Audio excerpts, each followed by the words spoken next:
नस में तेरा इश्क बहे, फीका ना पड़े कभी रंग तेरा, जिस्मों से निकल के खून कहे। तेरी मिट्टी में मिल जावा, गुल बन के मैं खिल जावा, इतनी सी है दिल की आरज़ू। तेरी नदियों में बह जावा, तेरे खेतों में लहरावा, इतनी सी है दिल की आरज़ू। श्री जितेंद्र सिंह शैंटी, समाज सेवा।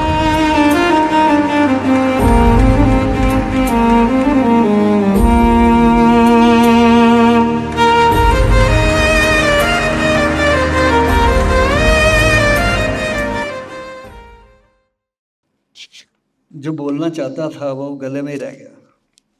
मैं बता रहा था हामिद जी को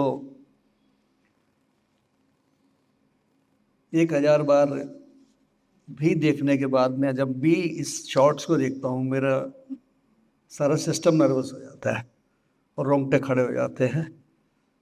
सारी उस चीज़ें मेरे दिमाग में घूमती हैं जो सोने नहीं देती हैं।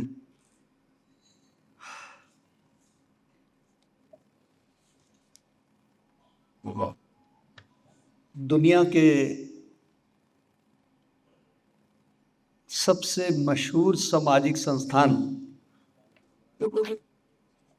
रोटरी इंटरनेशनल के 3090 के इस डिस्ट्रिक्ट में करतार सिंह सराबा जी ने एक शेर बोला था अपनी सेवा के टाइम में, उनकी किताब में भी लिखा हुआ है। वो मैं इसलिए सुना रहा हूँ कि जब भी आप अच्छा काम करते हैं तो आपको अच्छाई देने वाले भी होते हैं, बुराई देने वाले बहुत लोग होते हैं। जब अमित जी काम करेंगे तो 10 लोग इनकी टांगें भी खींचेंगे। टांगें खींचने को शुरू कर दे तो समझ लो अब आप कामयाबी की तरफ जा रहे हैं। सेवा देश ते कौम दी बड़ी औखी, गल्लां करनियां बड़ियां सुखलियां ने, जिन्हां इस सेवा विच पैर पाया उन्हां लखां मुसीबतां झल्लियां ने। करतार सिंह सराबा जी ने कहा था, शहीद आजम भगत सिंह जी के आइडियल थे वो। आप सारे अपने आपको एक दूसरे को रोटेरियंस कहते हैं, तो मैं बता दूं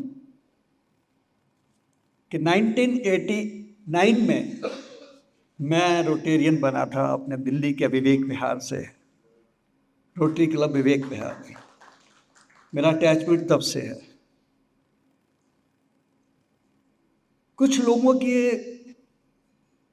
भ्रामक बातें करते हैं, यार ये क्या करते हैं क्लब में, लेकिन वो लोग जुड़े नहीं हैं समाज के साथ। सच बोलो, लोग तो धार्मिक लोगों को ही बुरा कहते हैं। लोग तो अच्छा काम करने वाले को हमेशा, गुरु नानक देव साहब ने कहा था ना कि जब वो गए थे तो लोगों ने उनको पत्थर मारे थे, तो उन्होंने कहा था बसे रहो। तो जिन्होंने उनको फूलों से स्वागत किया था उन्होंने कहा था उजड़ जाओ। तो बाला मर्दाना जी ने पूछा कि आपने उल्टा क्यों कहा? अच्छे वाले जिन्होंने अच्छा स्वागत किया उनको तो आपने कहा कि उजड़ जाओ, जो बुरे लोग हैं आपने कहा बसे रहो।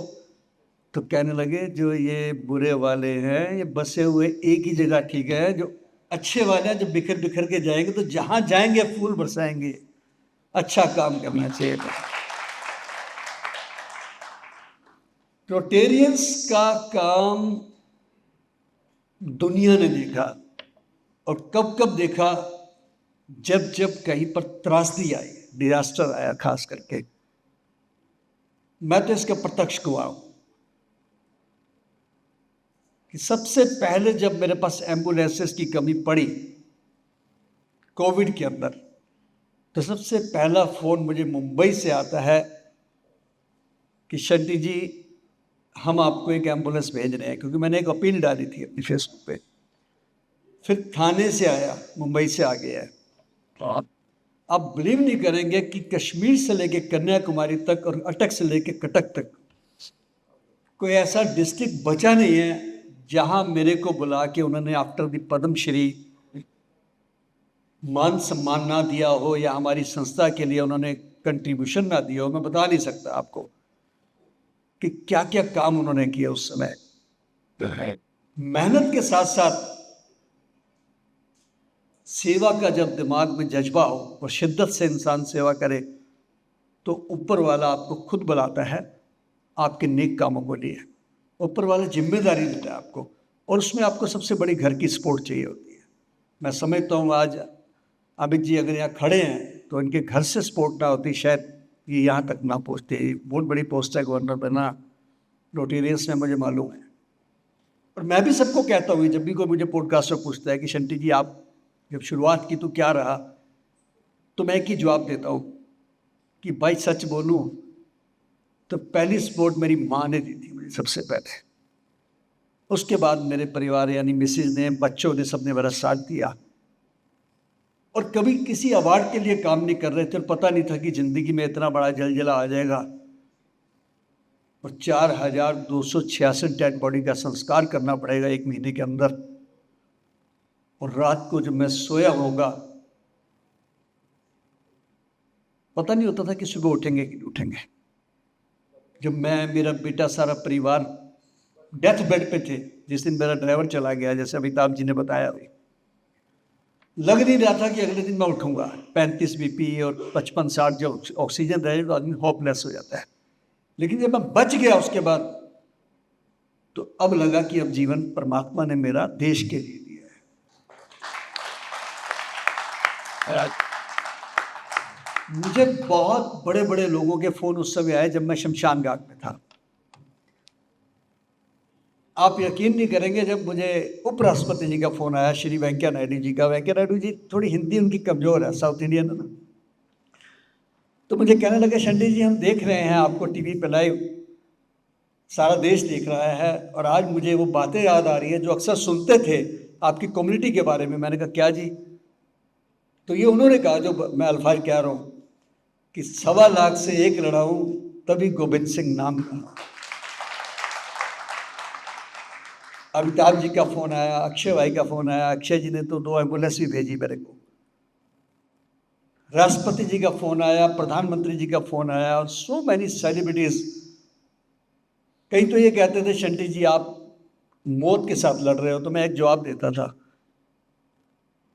कि बचपन से पढ़ते आए हम गुरु ग्रंथ साहिब में कि मोहे मरने का चाव है, मरु द्वार के द्वार। मौत तो आनी निश्चित है, तो क्यों ना यहीं आ जाए, अगर आनी है तो घर में ही मरेंगे। और इन्हीं सेवाओं को देखते हुए आप बिलीव करेंगे कि बंदा घर में सो रहा हो और रात को 11-12 बजे फ़ोन आ जाए होम मिनिस्ट्री से कि शंटी जी बधाई हो, राष्ट्रपति जी ने वीटो पावर से आपका नाम पद्मश्री के लिए घोषित कर दिया है। मैंने अप्लाई भी नहीं किया, मैंने अप्लाई नहीं किया। और उसके बाद आप देख रहे हैं कि मुझे नवंबर के अंदर, अभी 6 महीने हुए मात्र, Punjab state and Chandigarh human right commission के अंदर, क्योंकि एक ही मेंबर होता है इसमें नॉन जुडिशल, तो ईश्वर ने मुझे वो भी मौका दे दिया पंजाब के अंदर, तो बहुत बड़ी बात है जी। तो मैं बताना चाहूँगा कि आपको कभी भी पंजाब का और चंडीगढ़ का कोई भी काम हो, सेक्टर 34A में हमारा ऑफिस है, Punjab state and Chandigarh human right commission का। इसके अलावा भी मानवता के नाते कोई भी काम हो तो मेरा 35 साल का एक्सपीरियंस है, जिसे देखकर आज मुझे जिम्मेदारी दी गई है। मैं ईश्वर से यही कामना करता हूँ कि रोटेरी जो है 3090 गवर्नर साहब की लीडरशिप में इसी तरीके से डट के सेवा करे। मेरे लायक पंजाब में कोई भी काम होगा आपके क्लब के लिए, मैं सबसे पहले खड़ा होकर कराऊंगा, यही कहूँगा। और यही कहूँगा कि इंसान का इंसान से हो भाईचारा, यही पैगाम हमारा। जय हिंद। जय हे, जय हे, जय हे, जय जय जय जय हे।